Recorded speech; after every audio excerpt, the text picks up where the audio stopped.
BFM Business. Vos placements, nos conseils, BFM Bourse. Guillaume Sommerer. À vos côtés jusqu'à 18h, les marchés digèrent les propos de Jérôme Powell. Ça y est, c'est le jour J, le jour J. J comme Jérôme Powell qui s'est exprimé depuis Jackson Hole et une expression peut-être plus hawkish, comme on dit sur les marchés, plus dure, plus restrictive qu'attendue par les marchés qui pourtant s'y étaient préparés. Un discours relativement ferme face à l'inflation, eh bien ça l'est plus encore qu'attendu manifestement puisque le CAC 40 a basculé largement dans le rouge. On perd 1,3% désormais à Paris, sous les 6300 points et Wall Street aussi a basculé clairement dans le rouge. Le S&P perd 1,3%. Michel Martinez sera avec nous dans une poignée de secondes pour analyser les propos de Jérôme Powell. Il est le chef économiste de Société Générale CIB. Et puis Dorian Abadi tient avec nous aussi pour comprendre la réaction très forte des marchés. Bonjour Dorian. Bonjour. Analyste bourse pour meilleur taux placement. Alors on peut rappeler l'essentiel des propos de Jérôme Powell, donc qui prévient que les ménages, les consommateurs vont souffrir de cette lutte contre l'inflation.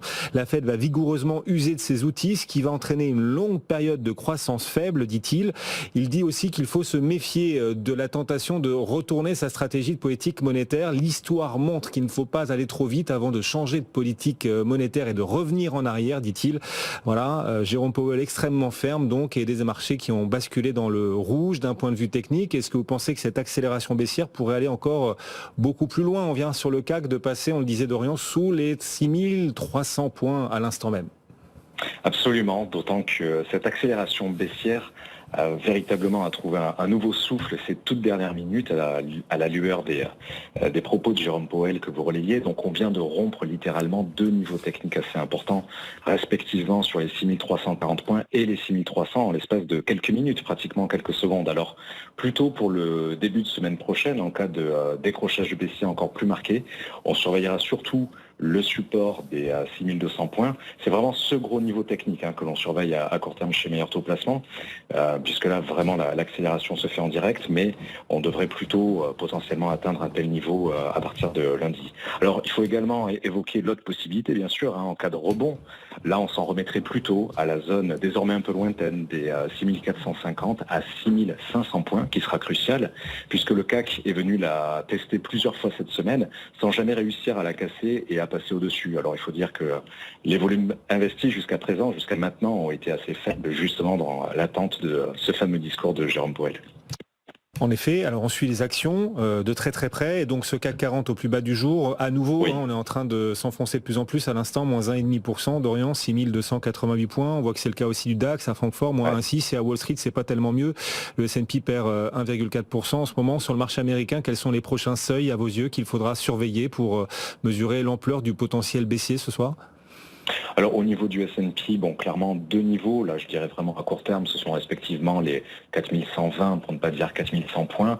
Ça c'est véritablement pour cette séance les deux gros niveaux de support à surveiller en cas de nouvelle accélération baissière sur le S&P, puisque pour le moment on est plutôt donc sur les 4150 à la louche. Et par extension, là aussi plutôt pour le début de semaine prochaine, eh bien ce serait la rupture des 4100 en direction des 4060. Et du côté de l'euro, alors ce qui est frappant aussi, c'est Jérôme Powell très ferme, donc on aurait pu penser que ça ferait monter, tendre les taux américains par exemple, ce n'est pas le cas, que ça fasse aussi monter le dollar, ce n'est pas le cas non plus. On a au contraire une baisse, une détente légère du 10 ans américain à 3,05 et surtout une baisse plus marquée du dollar parce que Jérôme Powell insiste sur le fait que la croissance sera impactée par la politique monétaire restrictive de la Fed. La croissance américaine sortira affaiblie pendant une période prolongée de cette lutte contre l'inflation, nous dit explicitement le président de la Fed, et donc un dollar qui recule face à pas mal de devises. Du coup, l'euro est à nouveau au-dessus de la parité. Quel potentiel sur la parité euro-dollar voyez-vous désormais ? Effectivement, donc on est revenu symboliquement au-dessus de la parité. Alors, il y a encore un potentiel très symbolique en direction des 1,01 $ pour 1 euro. Au-delà de ça, là aussi un autre niveau assez proche et symbolique, ce serait la résistance des 1,0150 $ pour 1 euro. Alors, de l'autre côté, bien sûr, au niveau du support, on doit s'en remettre au plus bas de ces 20 dernières années qui a été atteint cette semaine sur les 0,99 $ pour 1 euro. Merci beaucoup Dorian de nous avoir accompagnés. Merci. Voilà la réaction des marchés en direct, cette accélération baissière sur les indices et sur le dollar. C'est important de mesurer le potentiel de poursuite à la baisse. Dorian Abadi était avec nous en direct depuis les bureaux bourses de Meilleur Taux Placement.